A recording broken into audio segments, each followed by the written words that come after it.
మీకొక రక్షకుడు జన్మించి ఉన్నాడు. రక్షకుడు ఆయన క్రీస్తు ప్రభువు. క్రీస్తు ప్రభువు రక్షకుడు రెండు గొప్ప పదాలు, ఎక్కడో పరలోకంలో ఉండాల్సిన పదాలు. ప్రభువు, క్రీస్తు, రక్షకుడు. తర్వాత పశువుల కొట్టము, పొత్తి గుడ్డలు, పసిబాలుడు, అన్నీ చిన్న పదాలు. ఎంత గొప్ప పదాలు, ఎంత చిన్న పదాలు. రెండు కలగలిసినటువంటి ఒక స్థలము పశువుల కొట్టము. Praise the Lord, praise the Lord, hallelujah, hallelujah. దేవాది దేవుడు ఆ విధంగా సంకల్పించాడు. పశువుల కొట్టాన్ని ఎన్నుకోవడంలో, ఆ పేదరికాన్ని చూపించడంలో, ఆ పరలోక పరమార్థాన్ని మనకు చూపిస్తూ ఉన్నాడు. ఏంటి ఆ పరమార్థం అంటే, దేవాది దేవుడు అన్నీ వదులుకొని నిరుపేదగా, అంటే భాగ్యవంతుడు నిరుపేదగా మారుతూ ఉన్నాడు. రక్షకుడు ఏంటి, క్రీస్తు ఏంటి, పశువుల కొట్టం ఏంటి, ఆయన ఎక్కడ జన్మించాలి, ఎక్కడ జన్మిస్తూ ఉన్నాడు. మామూలుగా ఒక బిడ్డ జన్మిస్తేనే ఊరంతా సందడి, బంధువుల సందడి, ఆ మాట ఈ మాట మాట్లాడుకోవడం, ముచ్చట్లు పెట్టుకోవడం, ఆ బిడ్డ ఇలా ఉంటుంది ఇలా ఉంటుంది అని చెప్పడాలు, తర్వాత ఏమవుతుంది, ఆ బిడ్డ ఇలా ఉంటాడు, ఏ పోలికలు వస్తాయి, ఇన్ని ముచ్చట్లు ఉంటాయి. ఊరంతా సంబరాలు, మామూలు పుట్టుక. మరి అదే మహనీయుడు పుట్టుక అంటే ఎలా ఉండాలి, ఎంత గొప్పగా ఉండాలి. పరలోక ప్రభు దిగి వస్తున్నాడంటే, ఇందాక మనం పాడుకున్నాం, మేఘరథము పైన. ప్రభు జన్మించినప్పుడు మేఘము లేదు, రథం లేదు. ప్రభు జన్మించినప్పుడు మేఘాలలో మిరిబిట్లు గొలిపాయా? అంత చిమ్మ చీకటి, అర్ధరాత్రి. ప్రజలందరూ మేల్కొని ఆయనకు ఆహ్వానం పలుకుతున్నారా? ఒక్కరు లేదు. సత్రములో స్థలము కూడా లేదు. అటువంటి నిషీధి రాత్రిలో, అటువంటి కటిక చీకటిలో, అటువంటి అర్ధరాత్రి సమయములో, అటువంటి నిశ్శబ్ద రాత్రిలో, ఎవరు లేని చోటున, ఎవరు ఊహించని విధంగా ఆ లోకరక్షకుడు ఎందుకు జన్మించాడు అనేది ఒక పరమ రహస్యం. మానవ బుర్రకు, మన ఆలోచనకు అందని ఒక విషయం.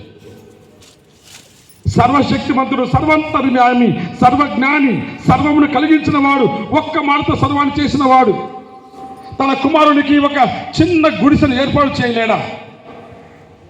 వెలుగు కలుగును గాక వెలుగు కలిగింది ఒకే ఒక రోజు. నా కుమారుడు బెత్లెహేములో జన్మించబోతున్నాడు, అతనికి పెద్ద భవంతి ఏర్పడును గాక ఏర్పడి ఉండేది. కానీ ప్రభు అలా చేయలేదు.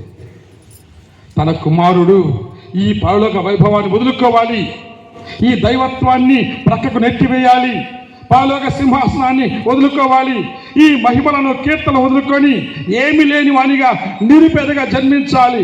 ఎందుకంటే మానవులు నిరుపేదలు మలచడానికి ఆయన నిరుపేదగా మారుతున్నాడు. ఇది క్రీస్తు ప్రభు యొక్క కృప. ఇప్పుడు పౌలు గారు చక్కగా ఈ వాక్యాలు అంటూ ఉన్నాడు. 2వ కొరింథీయుల పత్రిక 8వ అధ్యాయం 9వ వచనములో ఆయన అంటూ ఉన్నాడు, యేసు, మన ప్రభు అయిన యేసుక్రీస్తు కృప ఎట్టిదో మీరు ఎరిగి ఉన్నారు కదా. ఎటువంటిదంటే, ఆయన భాగ్యవంతుడై ఉండి కూడా తన పేదరికం వలన మిమ్ములను, ఎవరిని? మనందరినీ కూడా మిమ్ములను భాగ్యవంతులుగా చేయడానికి ఆయన ఏ విధంగా మారుతున్నాడు? నిరుపేదగా ఆయన. ప్రైజ్ ది లార్డ్, హల్లెలూయా, హల్లెలూయా. ఇది పరస్పర వ్యతిరేక జీవితము. ఈ లోకము వేరు, పరలోకం వేరు. క్రీస్తు తత్వం వేరు, ఈ లోక తత్వం వేరు. క్రీస్తు తత్వమే క్రైస్తవత్వం.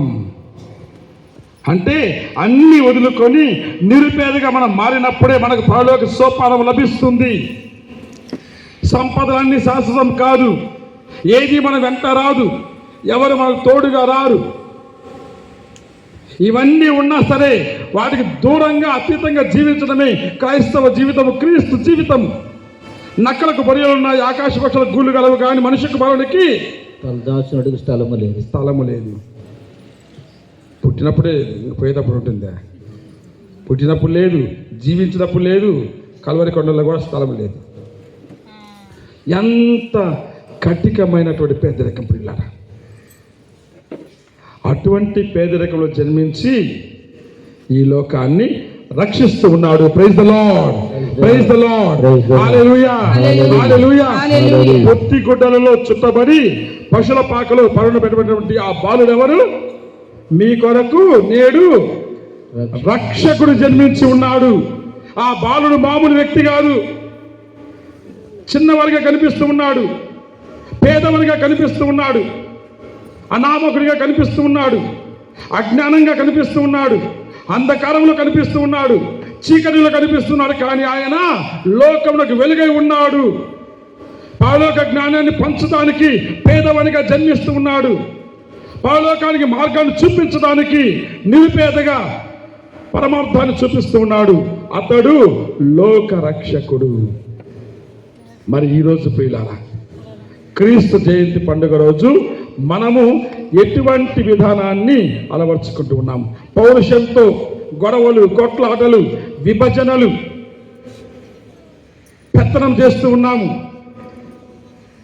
పక్కవారిని పట్టించుకోవడం లేదు, పరోపకారం లేదు, పక్కవారిని పగవారిగా చూస్తూ ఉన్నాము, పగతో రగిలిపోతూ ఉన్నాము, ఈర్ష్య ద్వేష అసూయలతో మన జీవితం రగిలించుకుంటూ ఉన్నాము, ప్రపంచాన్ని రగిలింపజేస్తూ ఉన్నాము. ఇటువంటి సందర్భంలో బాలయేసు నీకు నాకు నేర్పిస్తున్నాడు, నా బిడ్డలారా పెత్తనము కాదు, తగ్గించుకోండి. నా బిడ్డలారా అధికారంగా తగ్గించుకోండి. నా బిడ్డల గొడవలుగా తగ్గించుకోండి, కొట్లాటలుగా తగ్గించుకోండి, విభజనగా తగ్గించుకోండి. కుటుంబంలో కలిసి ఉండండి. అందరిని అవగాహన చేసుకొని అర్థం చేసుకొని మీరు జీవించండి అని ప్రభు పశువుల కొట్టం నుండి ప్రతి ఒక్కరిని కూడా ఆహ్వానిస్తున్నాడు. కాబట్టి పెత్తనము కాదు, పేదరికమే పై చేయి. కాబట్టి క్రీస్తు జయంతి అనగా పౌరుషంపై పేదరికం పెత్తనం చేసిన రోజు. Praise the Lord, praise the Lord, hallelujah, hallelujah. అది రెండవ లక్షణం. మరి మూడవ లక్షణం ప్రాపంచిక పోకడపై పరలోక ప్రేమ గెలిచిన రోజు. Praise the Lord, hallelujah.